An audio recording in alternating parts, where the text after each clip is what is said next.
যেহেতু দেওবাৰ হয় গাহৰি অকণ বনাওঁ বুলি আহকচোন কেনেদৰে বনাওঁ দেখাওঁ আপোনালোকক মই হাফ কেজি গাহৰি আনিছিলোঁ যিহেতু গাহৰি মই গৰম পানী ধুই লৈছোঁ মই কেৰাহী বহা হৈ গ'ল তেল চেল নিদিওঁ বিনা তেলত বনাম যিহেতু বিনা তেলত বনোৱা হৈছে আজি কোনো তেল দিয়া নাই দেখিছেনে বৰা তেল ওলাইছে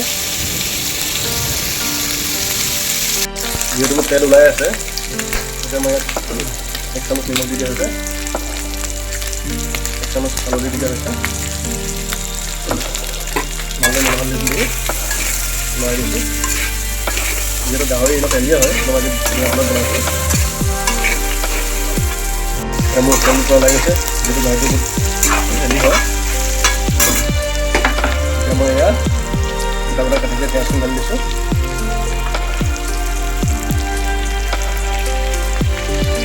যিহেতু 1/2 কেজি গাহৰি মাংস আনিছিলোঁ মই 3টা পিঁয়াজ দিয়া হৈছে আজি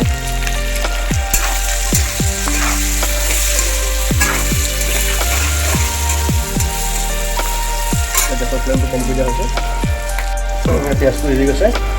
এতিয়া মই কাটি থোৱা কচু দিছোঁ খোলা কচু জ্বলোৱা যিহেতু মই কচু কেইডালৰ পৰা কমি গৈছে ইয়াতে কাটিতে বিলাহীকেইটা দি দিছোঁ এনেকৈ আপোনালোকে বনাই খাব বৰ ধুনীয়া লাগে খাই যিহেতু কচু হয় কচুটো কমি যাব বিলাহীখিনি অকণমান বিলাহী দিছোঁ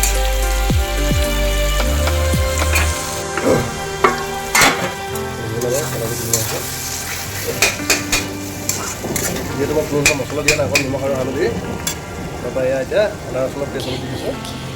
উতলাই লোৱা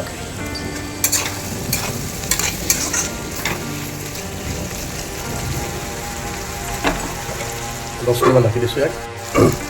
এতিয়া মই ইয়াক কাটি থৈ দিয়া আলুখিনি ঢালি দিয়া হৈছে ইয়াত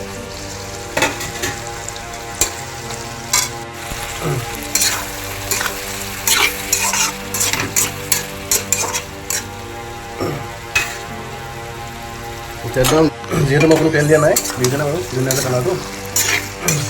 আলু সিজি গ'ল এয়া আছিলে আজি মোৰ নিমখটো এনেকৈ আপোনালোকে বনাই খাব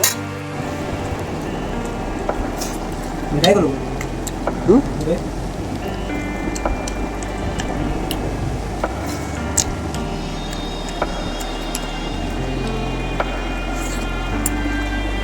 আমি আপোনালোক হ'ব দেই নেক্সট ভিডিঅ' লগ পাম বাই বাই ভাল লাগিলে